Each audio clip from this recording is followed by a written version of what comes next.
Hello, everybody. Mm, Just wanted to know whether I'm audible to you.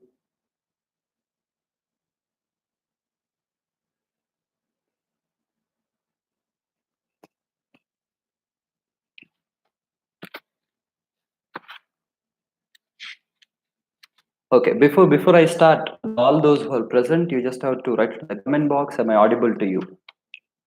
I'm waiting for your answer because I'm having a little bit of trouble in connecting audio today. Okay, Subramanian said yes, and Sama Hindu said unable to hear. So 50-50 percentage probability. Okay, audible. Fine. So I go with the majority. So let us begin. So I hope everybody has the material what I'm having in my hand as of now. Okay, is my audio, is my voice echoing? I hope it is not echoing.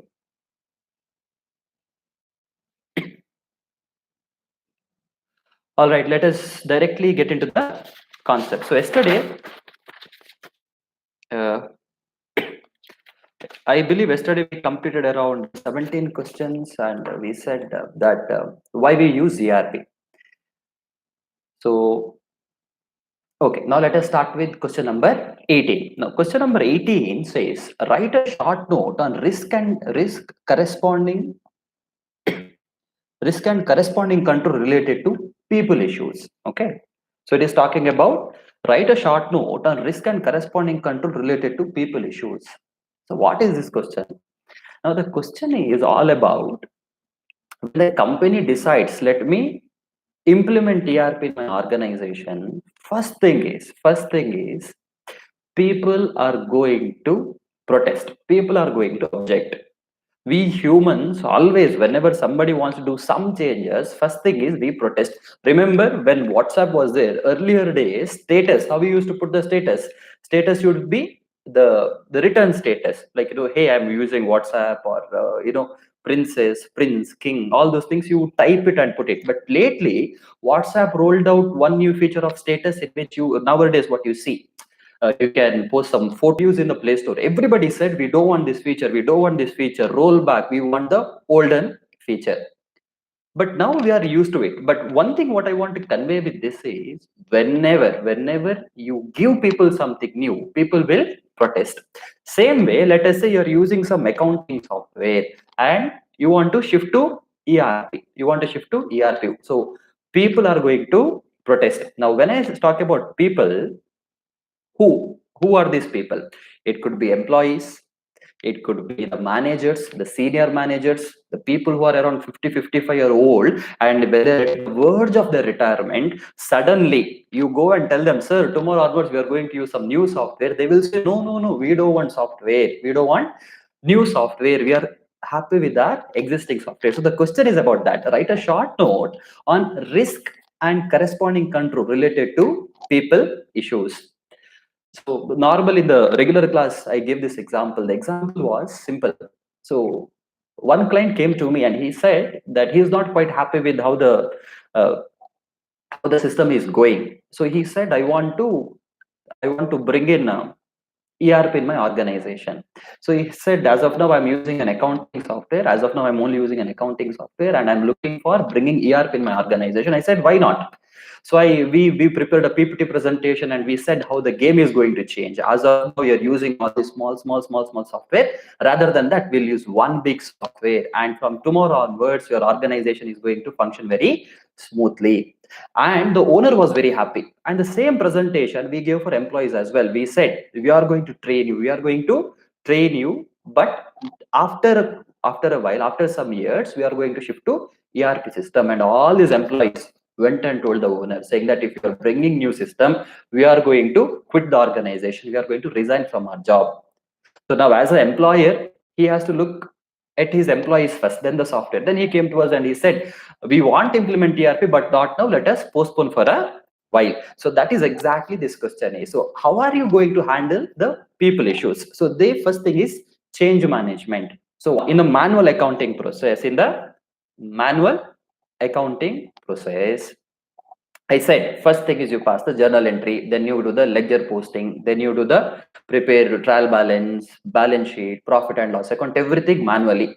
But once you bring the system, once you bring in the ERP, so what happens? Only person who is working in the sale department will pass one voucher entry, and then you don't have to do the balancing, you don't have to do trial balance, balance sheet, profit and loss account, nothing. One single entry and balance sheet is ready. Now comes the question, what about the person who was earlier an accountant, the traditional accountant? He will lose his job. So that is where people will say that we don't want ERP. So what is the risk? Risk is your job profile will change. Earlier you were an accountant. Now accountant is no more required in the organization. So what is the control? So control, they say, proper training of the users with well documented manuals. So the traditional accountant who is there, you need to train him and you need to upgrade him so that he can use the ERP. That is the first thing. Second risk is training. Now, this is a very interesting issue. Now, why I am calling this is a very interesting issue is, normally one ERP, I was talking yesterday, if you want to install, if you want to implement ERP in your organization, it is going to cost you crores of rupees. Let us say I have a manufacturing concern and I want one software for my company. Then let us say I have to spend 2 crore rupees for that ERP. Okay. So when on day one, when I thought that I want ERP in my company and the consultant said it is going to cost 2 crore rupees, what did I do? I set aside 2 crore rupees in one bank account. And I said, okay, this 2 crore rupees is for the ERP purpose. Now the people started working on the ERP, and it will take substantial year of time. Let us say it took 3 years. It took 3 years for me to work on the ERP. So at the end of the third year, all the money in my bank is exhausted. This is just like, how do you construct the house? First, when you have an idea of I want to construct the house, you keep lot of money. Let us say some designer will come and say, okay, this is the design, and to construct the house of this particular design, it is going to cost you 1 crore rupees. So what did you do? You take the bank loan of 1 crore rupees and keep it in your bank account. But always, what you plan 1 crore rupees, the actual expenditure is going to be more than 1 crore rupees. So same way in ERP also, you thought it is going to be 2 crore, but the actual expenditure is going to be more than 2 crore rupees. So at the end, the last 6 months, you need to train your employees about how to use this ERP, but you don't have money in your bank, and training will cost some amount of money. So what you will do, you will simply say, let me not train my employees, you will simply give them the books and you will ask your employees, you read and do. So can employees read and do? Answer is absolutely no. So what is the risk is, since the greater part of the training takes place towards the end of the ERP implementation cycle, management may curtail the training due to increase in the overall cost budget. So management may cut down on the training program. So what is the control that is required? Control is, you always need to keep some extra amount of money just for the training purpose. So you should never compromise with the training. Next risk is staff turnover. Staff turnover, we were also talking yesterday. Staff turnover problem is what? There is one employee who is working in your organization. Suddenly you bring ERP, work is double because everything has to be entered in the software. So employees may decide that I am doing so much of work and I'm only getting paid 10,000 rupees a salary. Let me quit my job, and he will leave the organization. He was working in an organization from past 20 years. Now he is quitting the job. So now what is the risk? If an experienced employees leaves your organization, you don't have enough skilled people working for you. So what could be the control? Control is, in simple word, control is keeping that employee in your organization. That is the control. Now, how can you keep the employee in your organization? Maybe you can pay him more salary, or you can motivate him to work. You can provide some good facility for him, all those things. The next people issue is, okay, there is a question from Praveen that will you give revision of entire chapter in EIS? Yes, I'll try. So next one is top management support. That is the next risk. What is top management support? What is the risk in this? So normally, always when they plan, they will say we want to implement ERP. So on day one, everybody will say, okay, we want ERP.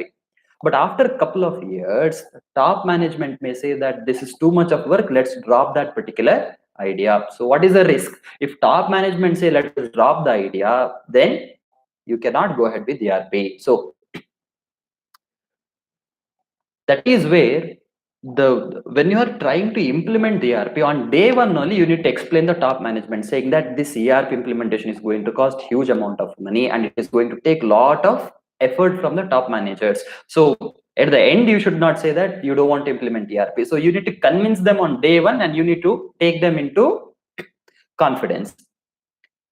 Next risk is consultant.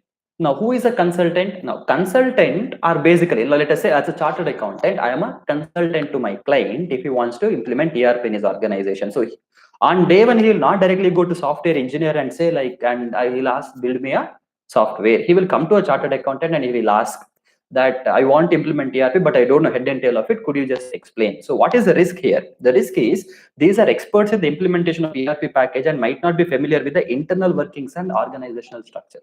So as a chartered accountant, I know in and out of taxation, I know in and out of accounting, I know in and out of all the items which are there in my syllabus, but I don't know about manufacturing industry, I don't know about healthcare industry. So if I were to suggest them what software you need to use as a consultant, sometime I may not know what type of business it is.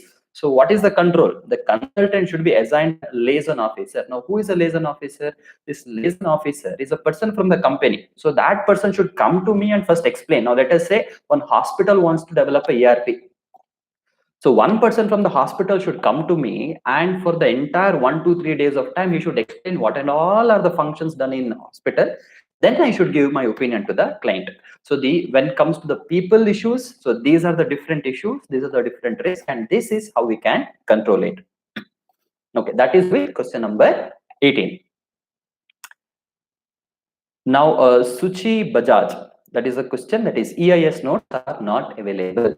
Suchi, one thing what you can do is you can go to the previous video, that is yesterday's video. In the description box, there is a link, you can click and download it. Okay. Okay.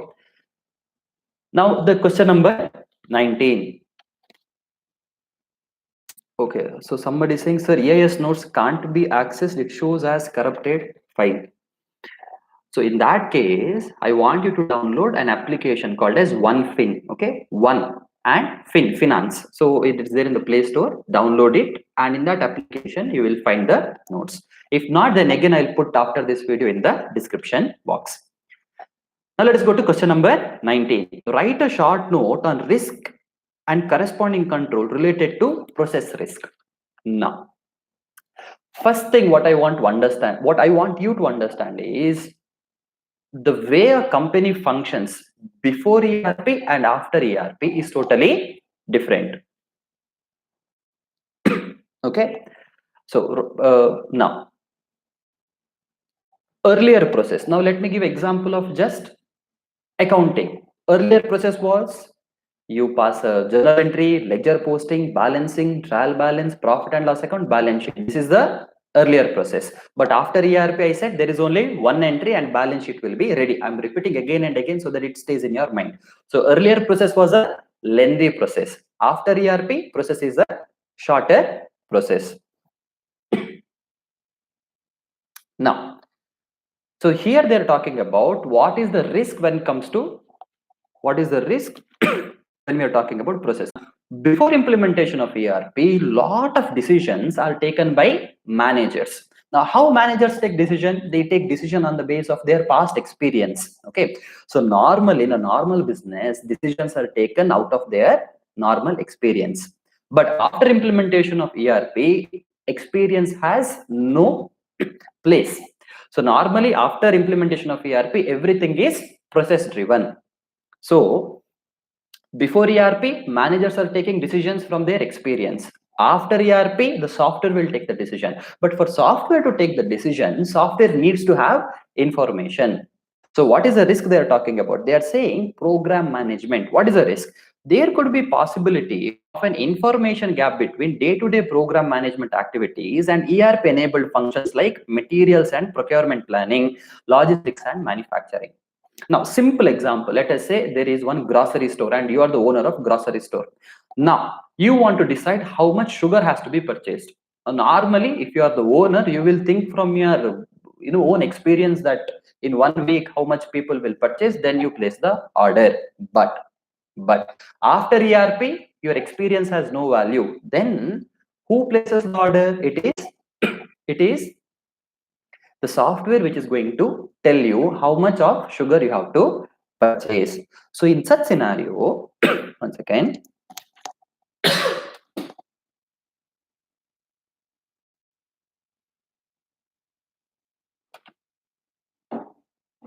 okay, wait a sec, let me put it here. Now, so before implementation of ERP, it is the experience, and after implementation of ERP, it is the software. For software to take the decision, it wants information, and information may not be available in the software. That is where the risk comes. So if there is no enough information in the software is going to take either no decision or wrong decision. So what is the control required? They say this requires bridging the information gap between traditional ERP based functions and high value operational management functions, such as such application can provide reliable real-time information linkages to enable high-quality decision making. Next is business process reengineering. Now, what is business process reengineering? Basically, business process reengineering means you are changing the entire business activities. You're changing the entire business activity. A simple example could be, let us say you started with a small clothes shop. Okay, now how you used to run the business, that is you used to stand in the counter, you only used to stand in the counter and you would give the cloth to the customer and also bill to the customer. But let us say you are just expanding your shop and implementing ERP. In that situation, how it happens, the customer is going to select the cloth, then he is going to come to the billing counter, and that entire every shirt or pant piece will have that magnetic thing in it so that you can't take it outside without paying the bill. So earlier process is totally different from the later process. So what is risk here? Risk is normally your managers will not like it, your employees will not like it. So first thing is whenever you decide to implement ERP, you need to take everybody into confidence. That is the one point which we will be repeating again and again. The next, let's go to question number 20. Write a short note on risk and corresponding control related to technology risk. Now, ERP is all about technology. ERP is all about technology. Then they're asking, how do you control this risk? Now, let us talk about different risk. First is software functionality. Now, what is the risk here? As a owner, first time when you're sitting with the consultant and also you're sitting with the software engineer. So consultant is a person who will tell what type of software we want, and software engineer is the person who will develop that software for you. Now software engineer will tell, sir, we can give different software for you. We can give a software for inventory, we can give software for sales, marketing, CRM, supply chain. We have 100 software with us. But as a owner, you need to choose what software you want. When you go to a hotel to eat something, the waiter will come and give you the menu and he will tell, I can give you 50 items. Just because he can give you 50 items, you should not take 50 items. What will happen if you take 50 items? First thing is you can't eat. Second thing is you have to pay huge amount of money. All these things are not necessary. So as an owner, you need to first sit with the consultant, then you have to choose only those softwares what you want. So what is the risk? Risk is of choosing the softwares which you don't want. And what is the control? Control is care should be taken to choose only those softwares which you want. Next, technological obsolescence. Now, what do you mean by the word obsolescence? Obsolescence means getting outdated.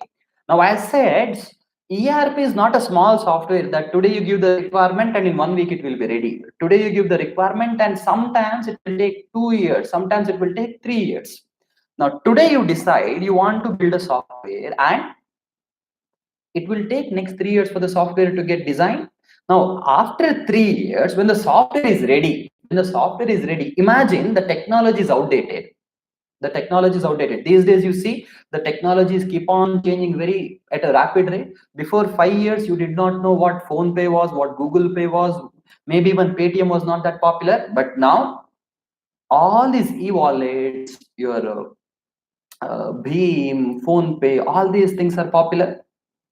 Now, when you are building a software and you're spending crores of rupees on that, you need to ensure that your software does not get outdated. That is where you need to select the latest technology.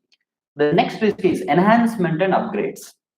Now, let us say one simple software, if you want a big companies like Infosys to develop or TCS to develop, they will, even if the software is very simple, they will charge you crores of rupees.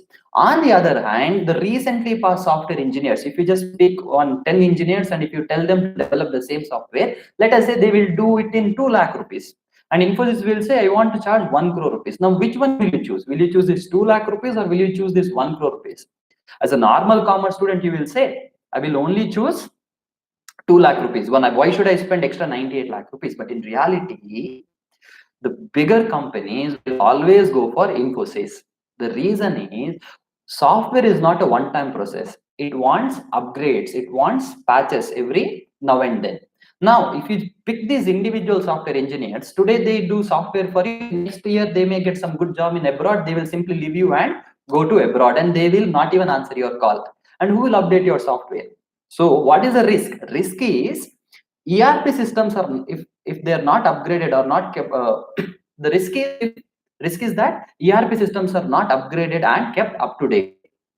So that is a risk, because software has to be up to date. So what is the control? You need to choose those vendors. You need to choose those vendors who have reputation in the market, so that as and when there is upgrade, they will provide that upgrade to you. Next one is application portfolio management. Now, what is this application portfolio management? A very simple concept. It says normally one software you can use it for many different purposes. Okay, so you should not choose various softwares which does the same thing. Let me give an example. Now let us, in your mobile phone also, to send message, how many applications you have? There is WhatsApp which can send the message, there is Hike which can send the message, there is Facebook Messenger which can send the message. So there are 3 different applications doing the same task. So in such scenario, you should eliminate these 3 applications and you need to keep only one application, because all that you want to do is send messages. So instead of repeating the multiple application doing the same task, you need to eliminate redundant applications, repetitive applications. So that is about application portfolio management. Next risk is the question number 21. So we are done with question number 20. The question number 21 is write a short note on risk and corresponding control related to, again they're writing technology risk. Strike that the word technology risk, because we already discussed 20, that is a mistake. Just replace it with other implementational issues. Okay, so write a short note on risk and corresponding controls related to other implementational issues. We discussed people risk, we discussed process risk, we discussed technological risk. Now we are talking about other implementational issues. The first issue is lengthy implementation time. We discussed ERP normally will take huge time. It will take years together to develop. So normally what happens? Management will lose the interest. At the end, it is like a running marathon. Okay, so you run the first lap very fast, second lap very fast, but when it comes to the last couple of lapses, you give up. Same way, when management will also feel the same thing. We are only daily basis, we are spending money. Let us stop now. So what is the risk? Management saying, let us stop. What is the control? Control is on day one, you have to tell the management, this is going to take a long time. So you need to sustain for that long period. Second risk is insufficient funding. This is something which you can relate to. Initially, I said you allocate a budget of 2 crore rupees, but in reality, it may be 3 crore rupees as well. So what is the problem? You only kept 2 crore rupees aside, but now the expenditure is more than your budget. So what do? Do you drop the project? So that is a risk. Risk is your actual expenditure is more than the budgeted expenditure. What is the control? Control is you need to always keep extra money. You need to keep much more money aside for that particular purpose. So when the consultant says, sir, it is only going to cost you 2 crore rupees, you need to keep aside how much? 3 crore rupees. The next risk is data safety. This is the one point of ERP what we have discussed. Data safety means all the data from the small softwares are stored at one place. So if it is deleted, entire data is deleted. So what is the control? Control is you need to take proper backups. Very simple control, very simple point. The next risk is speed of operations. Now speed of operation means, yesterday also we discussed this topic. Speed of operation means when you use a software for the first time, it is very fast, but eventually it will start becoming slow. So what you should do, as and when as and when the time passes, you need to upgrade your hardware, and you should always take a backup of your data somewhere else. We discussed we will discuss a topic, something called as data warehouse. So you need to have data warehouses. So now let us say you are using a ERP. So this entire year you recorded the transaction and that data is stored in the database. Next year, before you go to the next year, the previous year data you need to cut and paste somewhere else, so that your ERP becomes light. So this is something called as creating a data warehouse. So you need to create a data warehouse for your data, so that system becomes fast. System failure. System failure means your entire ERP software itself failing. I'm not talking about data failing. I'm talking about software getting corrupted. So there has to be proper business continuity planning, disaster recovery planning. A simple example, let us say that you have a ERP. Okay. Now you also have a service provider who is sitting somewhere in India only. Now because of lockdown, he can't come out. And let us say you want to function and software is not working. So what will you do? Because he is not coming out and your software is not working. So in order to tackle this type of tricky situation, you need to have something called as disaster recovery planning. You need to have something called as business continuity planning. So you need to have everything ready. Next is data access. This is one of the major risk. Data access, we already discussed this point yesterday as well. Data access means as data is located centrally, it may also happen that any person from any department try to access this information. So how can you control it? By giving role-based access. Okay, so again, this is a simple point. Next is a very important question. Before that, let me look if there is some question. The file of EIS is corrupted on OneFin app 2. Please look into it. So everybody is saying that the file is corrupted. We will look into the file, and after this video I'll post in the description if the file is actually corrupted. The question number 22 is outline the audit approach in relation to an ERP system. Outline the audit approach in relation to an ERP system. This is the question. Now this is relevant to you. Now let us say that you go to audit as an article student, or tomorrow you become a chartered accountant and you go to audit. How are you going to audit? Now you will say, sir, I am an auditor, I studied accounts, I studied tax, why should I check the software? Why should I check the software? Let me tell you, software is not functioning properly, even output is not proper. Now let me tell you a story which my teacher used to tell in my primary. The story was like this. One person goes to the market, and in the market there will be one seller selling his parrot, and he says, anybody who is interested in buying this parrot, come here. And there were a lot of people surrounding that seller, and even this guy goes and looks at that seller, and the seller says, this parrot lays golden egg. This parrot lays golden egg daily, and it costs 50,000 rupees. So this guy is very interested, and he does his mathematics just like us common student. He's like, okay, so even if it lays 2 golden eggs, then my cost is recovered, and on the day 3rd, day 4th, day 5th, I'm going to sell all the gold and I'm going to make huge amount of profit. Then he pays 50,000 rupees and he takes the parrot, goes home. The next day, he is all expecting for the golden egg, but he wakes up and he finds only the normal egg. Then he's very angry, he's furious. He waits for one more day. Even the next day, it is the normal egg. So he goes to the seller and he says, you have cheated me. What you have given a parrot, this lays only normal egg, not the golden egg. The seller says, look, the parrot will lay golden egg only when you feed gold. So if you feed gold, even the egg will be golden. If you feed normal food, it will be normal egg. Same thing goes with ERP. So if the input is proper in the ERP, even output will be proper. If there is a golden input, there is golden output. If garbage is the input, then garbage is going to be the output. So when you go to the audit, you should not just look from the egg. You should not just audit the egg. You also need to see what is the input which is going, how it is getting processed. So as a CS students, you need to know that how to audit ERP.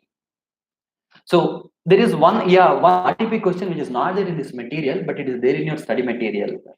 So there are a couple of extra questions which are important, which also I'll share in the description after this video. The question is, what are the questions that you are going to ask? What are the questions that you are going to ask?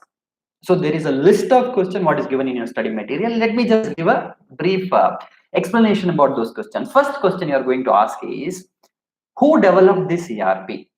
Second question is whether this ERP follows Indian GAAP. Okay, GAAP means generally accepted accounting principle.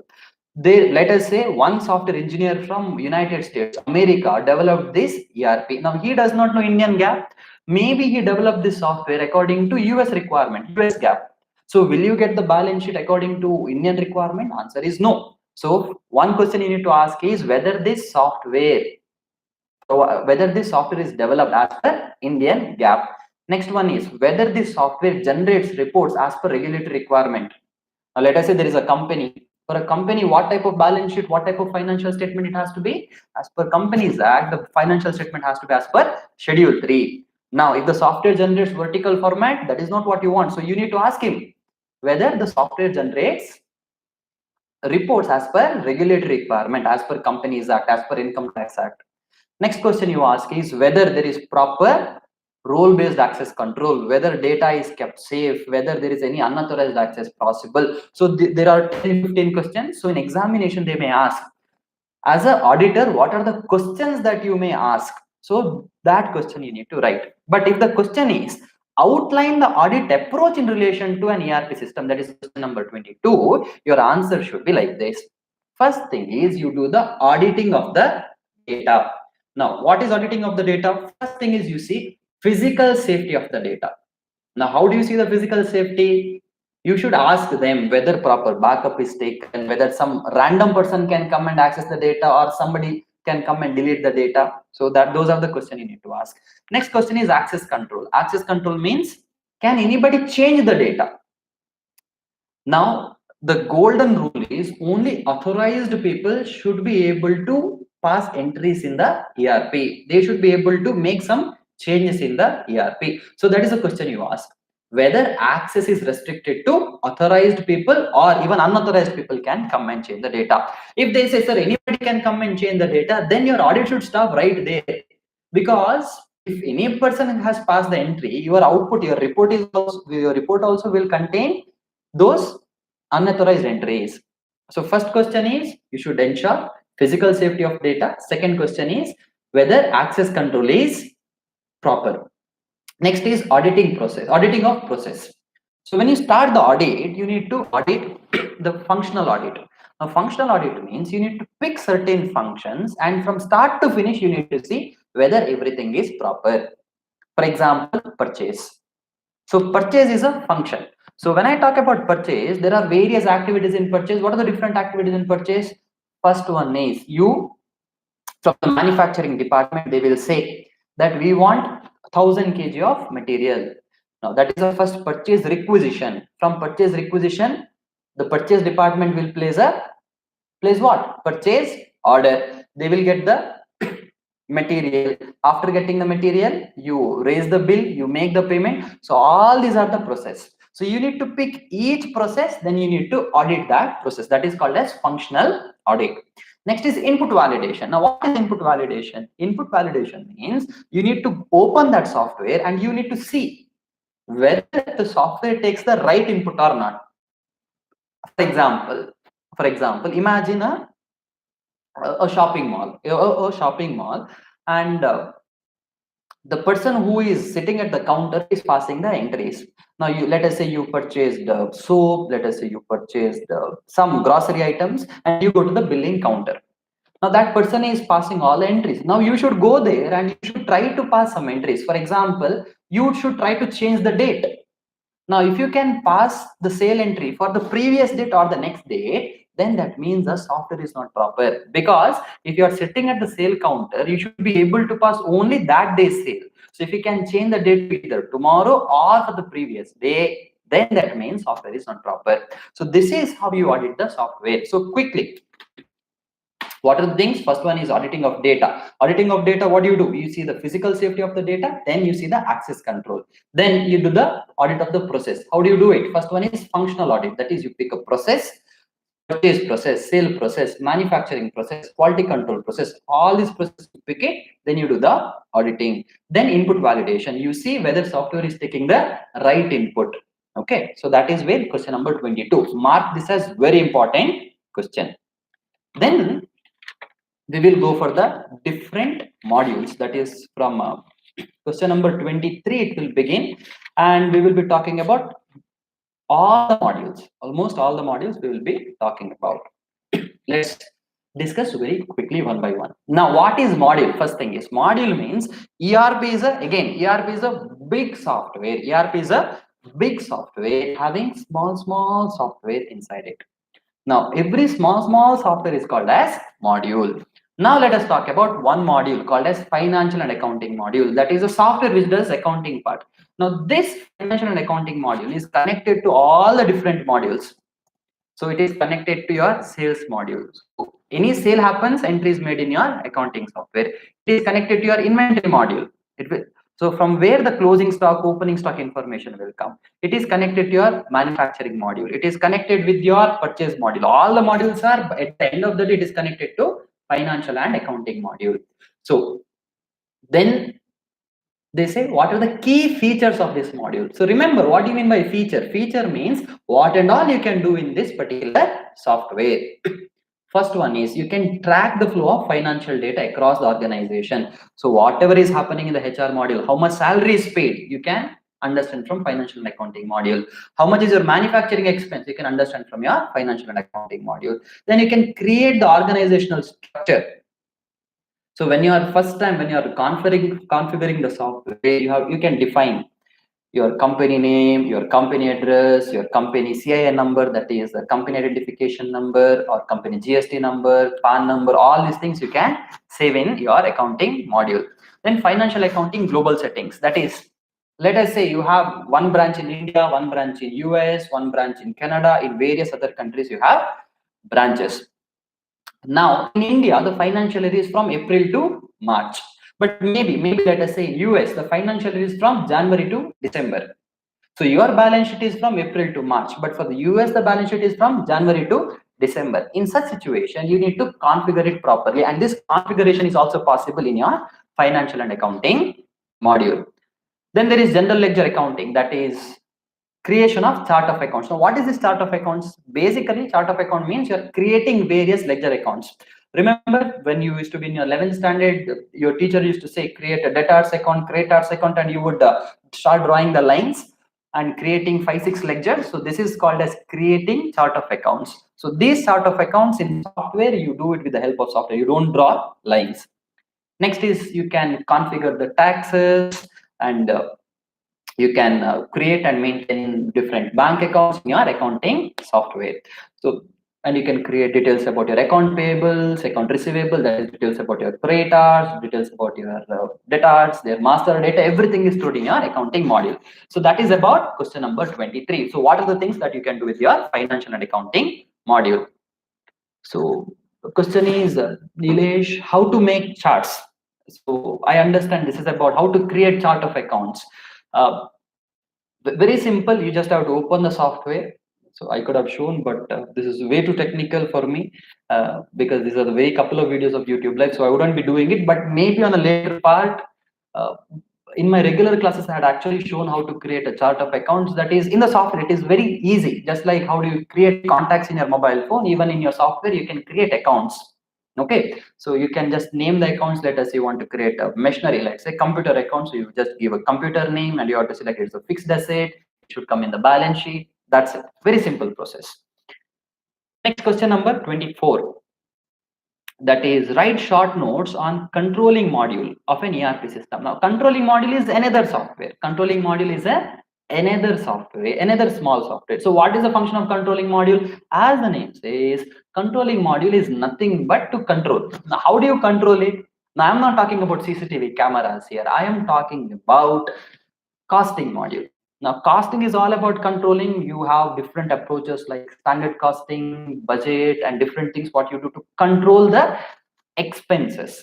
Okay, so this thing you can do with the help of your software.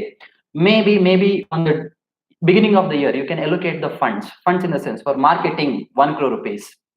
For customer relationship management, 1 crore rupees. For accounting, you can allocate some amount of budget. For different purposes, you can allocate the budget, and then you can track whether the same expenditure was incurred or more expenditure was incurred. Now, let me give a practical example. Say I'm a contractor and I construct a building. Now, when I say I'm constructing a building, there are different expenditure for materials, X amount of money, for laborers, X amount of money. So I have to first, when I start my project, I need to allocate these funds. Okay. Now let us say for one customer comes to me and he says he wants me to construct a house, and I'd say, okay, I'll charge 1 crore rupees for you. Now I said 1 crore rupees. Now at any cost, my expenditure should not be more than 1 crore rupees. Maximum, let us say it can be 90 lakh rupees, and 10 lakh rupees should be my profit. So now I have to keep all my expenditure within this 90 lakh rupees. So I have to first allocate for materials 50 lakh rupees, for laborers 30 lakh rupees, for other expenses 10 lakh rupees. Okay, so these are called as something called as cost centers. Okay, so I can allocate the budget for each cost center, and then I can track it. Maybe at the end of the year, let us say material, instead of 50 lakh rupees, it is 55 lakh rupees. I can ask the purchase manager asking, why did you spend 5 lakh rupees more? Give me reason. If I did not have this control module, I would never know why am I incurring losses. So ERP also supports controlling module. So key features, that is what can you do with the costing module or controlling module. First is cost element accounting. That is you can segregate your expenditure into material cost, labor cost, other cost, and you can account depending on the particular cost center. The same thing goes with the cost center accounting as well. Next is activity based costing. Now what is activity based costing? A very simple example. You need to know what activity, how do I say? Let me give an example first, then let me explain the concept. Let's say you go to a hotel and you along with your two other friends go to hotel. So you eat an item worth rupees 100, your friends eat item worth rupees 200 and 300. So what is the total bill amount? It is 600 rupees. Now when the waiter comes and gives the bill of 600 rupees, how are you going to divide? Are you going to divide 600 divided by 3, 200 rupees? Answer is no, you don't do that, because you only ate item worth rupees 100. So what is that you are going to pay from your pocket? That is only 100 rupees. One friend will pay 200, another friend will pay 300 rupees. So this is called as activity based costing. On the base of activity what is incurred, you are going to allocate the cost. About all these things you will learn in your CA finals. Okay, next one is internal audits. Now what is this internal audits? Now in a company there might be divisions, there might be various divisions. Now for example, let me give an example of let us say one example could be, okay, a vehicle sales and service showroom. So there is a sale department as well as service showroom. Okay, so now you want to sell a car, but before selling the car you want to wash that car. Maybe car may have little dust accumulated on it. So what you do is you give that car to the service center, and service center people will clean it, but they will not charge separate amount of money from the customer. Does it mean that they have done it for free of cost? Answer again is no. So what they will do is they will bill the sales department. Now it is not that sales department will pay money to the service department, because at the end of the day owner is same. Sale department owner, service department owner is same. But for the accounting purpose, you bill the sale department. So this is something called as internal order. So all these things you can track with the help of costing module. Next, question number 25. That is sales and distribution module. Sales and distribution is nothing but a separate small software which will help you to make better sales. And again, very easy part. I wouldn't be going through each one of this because time is not enough, and there are a lot of technical parts which are pending. And again, human resource is also the same thing. That is question number 26. Basically, HR module will calculate the salary of your employee. Let us say your organization has 500 employees, and 500 employees have different salary structure. One employee will get 10,000 rupees, another will get 12,000 rupees. And again, if they're absent, their leave has to be deducted, the salary has to be deducted, all these things. It can be done manually as well, but as I said, efficiency is the problem. So you take the help of. Next is no.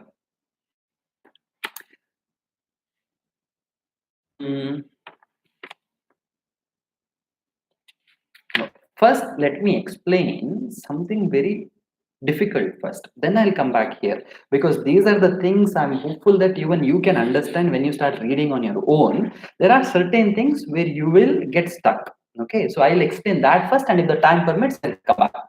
So one question which I want to explain here is the difference between business intelligence and data analytics. Okay, that is question number 37. Come to question number 37, everybody. Now the question is, explain the concept of data analytics and steps involved therein. The next question is, what do you understand by business intelligence? Explain its features. Now this one question is always a question which creates confusion amongst the student. So I thought, let me explain this first. Let me not hurry while explaining this concept. Now, data analytics. Now, what do you mean by data analytics? Now, data analytics has two words. First word is data, second word is analytics. So now what is this data? Data means lot of raw data, and analytics means you are examining that data. You are analyzing that data. Now, why are you analyzing the data? That is to find the answer. So data analytics means analyzing the data to find the answer in simple word. Now, business intelligence, on the other hand, business intelligence is something slightly different. Now, when you look at the very definition, normally people get confused. So let me explain the clear distinction between data analytics and business intelligence. Business intelligence talks about what, and data analytics talks about why. Simple question would be, now let us say you are selling some clothes. Okay, you are selling shirt, you are selling pants, all jeans pant, formal pants, everything. And now suddenly there is a trend in the market. Where people are purchasing torn jeans. That what you call it as some ripped jeans. They take jeans and then they will. Okay, somebody says, sir, there is a problem with the sound in between. Can you just confirm me, is sound proper or not?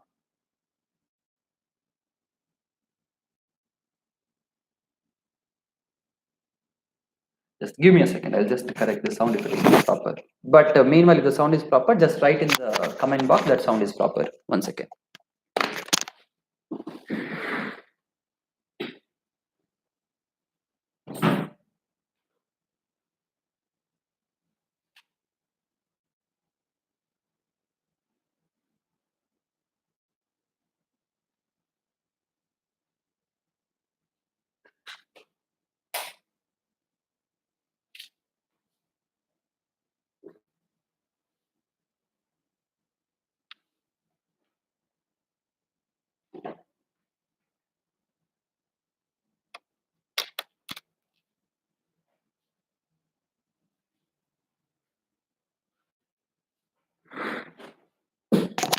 Okay.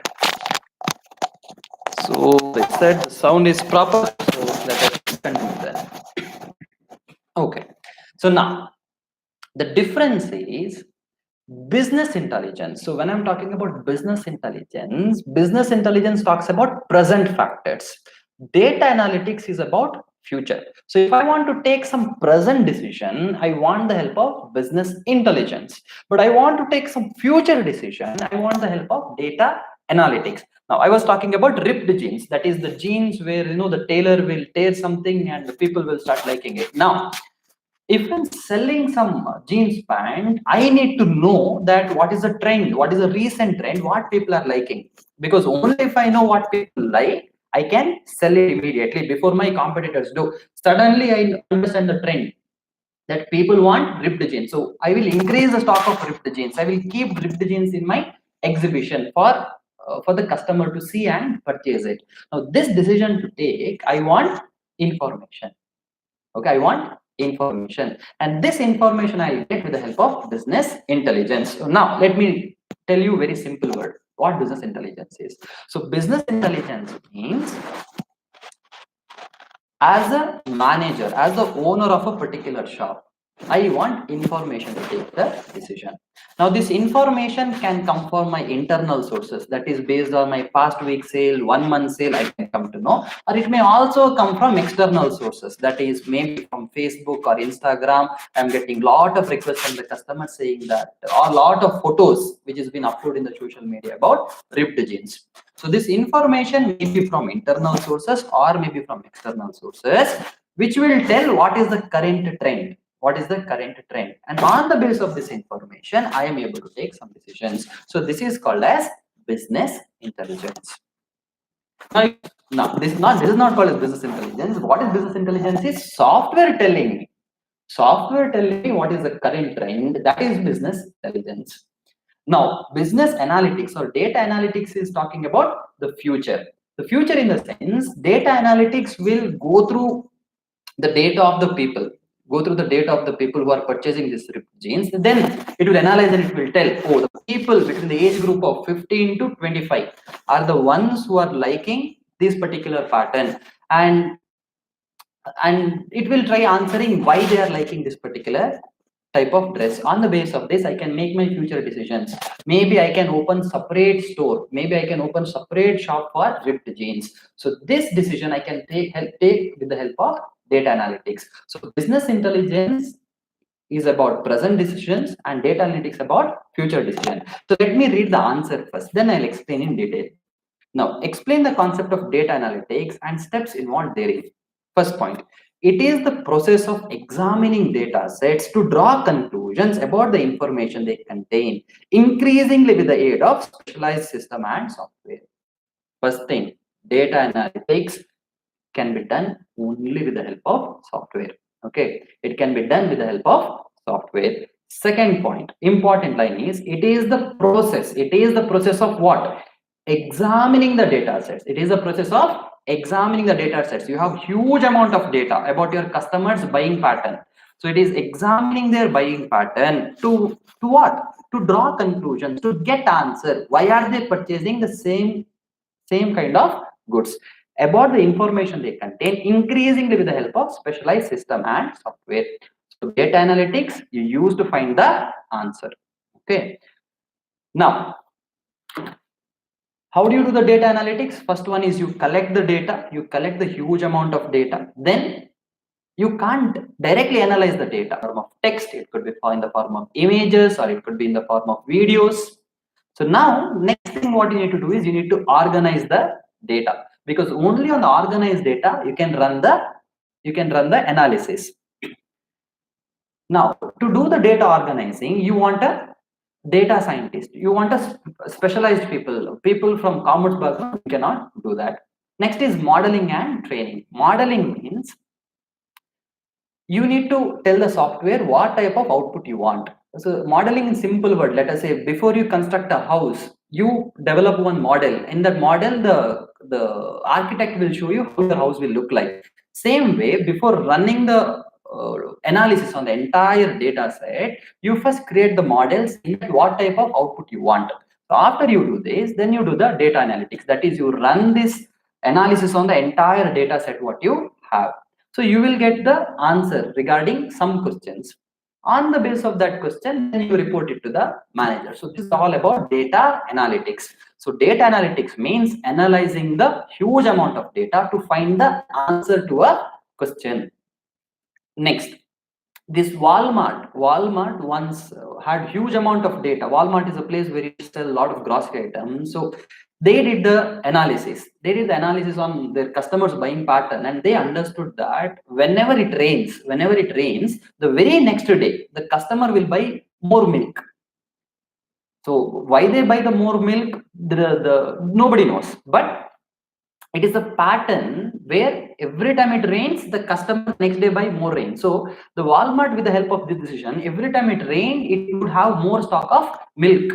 So this is the help. This is what you can do with the help of data analytics. Now, next, let us talk about business intelligence. Now, business intelligence, I said, it is talking about present. Now, business intelligence will never give you the answer, to the question. Business intelligence is all about reports. Now, normally reports can be like this. Okay, it can be like this: text running for thousands of pages. As a manager, if I want to take quick decision, so I want to take a decision today. How much of cloth I need to purchase? What type of cloth I need to purchase? Should I buy formal pants, or should I buy jeans, or should I buy ripped jeans? For me to take this decision, I want report. Now, this report can be thousands of pages of report. You tell me, if you are the manager, would you like thousands of pages of report? Answer is no. You would want a report in one page. You would want a report in one page. When you look at the report, when you look at that paper, it should tell you what is the current trend. Now, business intelligence is that software which will summarize that information and give you in one page of paper, one page. So it can consist of text, or it can consist of graphs, it can consist of charts, some interesting graphics in one piece of paper with which the managers can take the decision. Okay, so difference is data analytics will give you the answer. Data analytics is not about charts or pictures. Data analytics about answers. Business intelligence is all about presentation, all about designs. On the base of this particular report, manager will take the decision. So read the explanation. What do you understand by business intelligence? Explain its features. Business intelligence is a technology driven process. So even business intelligence is technology driven. So you want softwares. For data analytics also you want software. For business intelligence also you want software. For what? For analyzing the data. Even data analytics also analyzing, business intelligence is also analyzing, and they are only analyzing the answer and presenting actionable information. So it is all about presentation. So presenting, the distinction is clear. Data analytics is about finding the answer. Business analytics is about presenting the actionable information so that managers can take the decisions. So it is all about what? Business intelligence encompasses a wide variety of tools, applications, and methodologies that enable the organization to collect data from internal system and external sources. So you can take information from your internal departments or from the external sources as well, prepare it for analysis, develop and run queries against the data, and create reports, dashboards, data visualization to make the analytical results available to the corporate decision makers. Simple. Rest everything is simple here.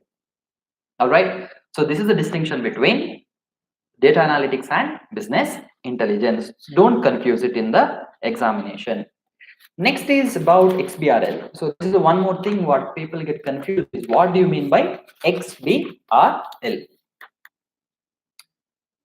Now, again, there's a question before I go to XBRL. The question is, features are one and the same of business intelligence and artificial intelligence? No. BI is different, artificial intelligence is different. BI is business intelligence. See, it has two words. One is business intelligence. So this is all about business. Artificial intelligence is a broader concept. It is not just restricted to business. Artificial intelligence could be in the field of see, artificial intelligence is basically okay. Let me talk about your Instagram filters. Though I've never used it, but let us say that you keep the phone in front of you and the phone will detect where is your face, and it will put, let us say, a lipstick on your lips, or it will put you mustache or make your face like of cat or dog. So this is all about AI. That is what AI does. Business intelligence is all about business. Okay, I hope you're clear with the distinction. Next is, sir, in the notes, XBRL tagging is not provided. That is question number 40. I said, see, normally your study material will run about 80 pages and 80 to 90 pages. So in this, we are cutting down the number of pages, cutting down the number of questions so that you can focus on the important question. That doesn't mean that you have to restrict only here. If there is a time which permits, then you can go and read the study material in its entirety. In this, we have handpicked the questions from the past year questions, RTPs, and mock test papers. Okay. So now, let us talk about XBRL. Now, what do you mean by XBRL? Now, before we understand what is XBRL, we need to understand the problem first. Now, problem is, let us say I have a MP3 file. Now, MP3 file, will it play in my mobile phone? Answer is yes. Will it play in my laptop? Yes. Will it play in my iPad? Again, answer is yes. Okay. MP4, it will play again in my mobile phone, laptop, iPad, no problem at all. But now let us talk about Excel. Okay, I use Excel. So Excel, I can open with the help of my computer, Windows computer, but Excel, I cannot open in my iPad. So iPad says, I don't recognize your format. I don't recognize your format. On the other hand, let us say I am creating a Word document with the help of iPad.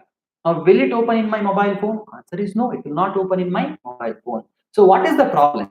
Problem is one single format is not recognized across various devices. So what I create using my iPad is not accessible with the help of my Android phone, not accessible with the help of my Windows phone. So in order to solve that problem, whenever I create an output, which I want to share across multiple devices, I choose a different format called as XML. This particular format you have seen at various places, something called as extensible markup language, XML. So on the same concept, on the basis of XML concept only, they have introduced something called as XBRL. Now, XBRL is exclusively related to your financial information. Okay, that is what it is called as extensible business reporting language. Now, so let us say that I create a report using my iPad. Okay, using my iPad, and I want to share it to my Windows. I want to share it to a user who uses Windows. Can he see that information? Answer is no. Now you will say, sir, why all this headache? Create a report with the help of PDF. Create a report with the help of PDF. PDF, everybody can read. I'll tell you one more problem with PDF. Now let us say that I created a balance sheet. I created a balance sheet in English, and I want to give it to an investor who is from France, and he only understands French language. Now, in which language my balance sheet is? It is in English. Now it is in PDF format. Now, can he read? Answer is no. So he will not understand. Unless he understands, he will not invest in my company. So now I have to choose one software which will generate the report, maybe in English. But if somebody wants, he should be able to translate into his language he wants. He wants to translate into French, Germany, Spanish, Chinese, Mandarin, any language he wants, he should be able to do with the help of a single button. Now again, different problem. One more problem is, already it is 1 or 3 minutes. I'll take 10 more minutes, then I'll wind this session up. So now, one more problem is, some things which I call in India may not be same in China, may not be same in France. For example, let us say I call something as inventory here. Maybe in France, they may call it as stock. Okay, I don't know what they call it as, but they may call it as stock. So what I call here may not be the same thing here. I may call something as salary here, but abroad they may call it as employee benefit. So we are using different word for the same item, which may cause confusion amongst the readers of the financial statement. So in order to avoid that, everybody will form uniform way of reporting item.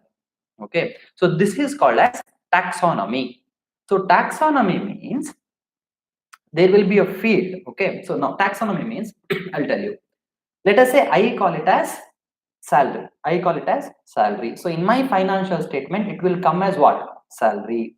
So when I open this particular software, which will generate XBRL report, I will upload my financial statements. I will say what is my purchases, what is my sale, and I'll also say what is my salary. So if I just give information as salary, the software will not take. The software will say, I don't understand what is salary. So you will say salary, then you will link with another term called as employee benefit. Now you will link with another term called as employee benefit. Now this employee benefit word is recommended by the software. This particular word is recommended by the software. So what I have to do, I have to enter my word, then I have to link it with the word which is suggested by the software. The word which is suggested by the software is called as taxonomy. So once I link it, then software will say, okay, I understood. Salary means employee benefit. So when the French person sees, it will show him as employee benefit. He wants to sit in the French language. With a click of a button, he can convert the entire report into his native language. Now you tell me, what is the benefit of XBRL? One thing is, it can understand what is your financial statement saying. So that is about your XBRL reporting. Nowadays, for the larger companies, XBRL reporting is mandatory. Maybe you may have not seen it yet, but once you join your articleship and you're doing the audit of the bigger firms, then you will also go through XBRL. So these are the difficult points on this particular chapter. Again, they're talking about the features of XBRL. That is, there is a clear definition. I said there is taxonomy is what you use. So you are not allowed to use your own term. You have to choose from the term what is given there. Next one is testable business rules. So you cannot have a negative cash, you cannot have a negative opening stock or a negative closing stock. So the software will itself say that something is error. So when you're doing PDF, nobody is telling whether it is proper or not. Now let us say this year's closing stock should be next year's opening stock, but if you're doing in PDF, you may not do it, but the software will say your closing stock is different than the opening stock. So you can have a proper business rules in that particular software. Multilingual support, that is, the software supports various languages. It can be English, French, Spanish, any language it is. Then strong software support, that is, there are a lot of users worldwide, and there is a constant updates every year. We go on getting this taxonomy updates. That is what about XBRL. Now then there is one more concept called as MIS. Okay, that is the last concept what I'm going to take, because I'm running out of time and I'm not able to cover all the questions. Meanwhile, if you have questions, you can start typing now. Classic example of what MIS is. So MIS is something, one report. In short, it will explain you all your 6 months or 1 year of effort in the school. So they will simply write what? Subject name, marks. Test 1, your marks. Test 2, marks. Final test, marks. So MIS will help the decision makers. Now, when you were in primary, who were the decision maker? Your parents were the decision maker. They would look at your progress report and they would decide whether you should go to play or not, whether you should go to tuition class or not, whether you should go to coaching, whether you need to extra books, or whether they need to change your entire school. So all these things they would take, all these decisions they would take with the help of one single report. So that is MIS report. So your parents, they had a marks card as the MIS. So all the businesses also need to have their MIS report. Now let us say I have a branch, I have, let us say, 50 branches, and I want to know what is the daily sale of these 50 branches to take the decision. So on a daily basis, let us say software itself is generating what is previous day's sale. So I look at the report and I'll understand, okay, this branch is doing good, this branch is doing good, or this branch is not doing good. So I can take the decisions quickly with the help of MIS. So then they will say what are the features of MIS. Very easy points, you can go through the same thing. By this, I want to conclude. If there is any question, you can post here. I'm going to wait for 1 minute, then I'm going to close.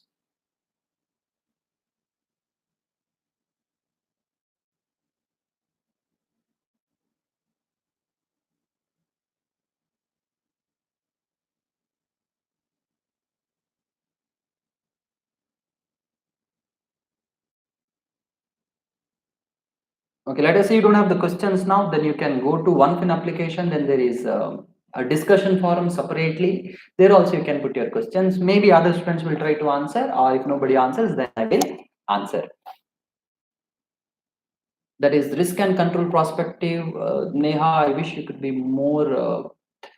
The question, I wanted the question to be more. Okay, risk and control perspective of transaction. And Samari Prasad is asking, sir, what about GST? This is totally not related to the subject. I want to take only question as far as this particular subject is concerned. So is it possible to tell how many marks will be asked in this portion? Yes. So EIS is for 50 marks, and from every chapter you can expect around 10 marks to 12 marks. So normally it is a band of 8 to 12 marks. Okay, minimum 8 marks, maximum 12 marks. This is the easiest chapter to get that 8 or 12 marks. Okay, so I want everybody to start this. All right, then in the next class we will be talking about some other chapter. Till then, bye.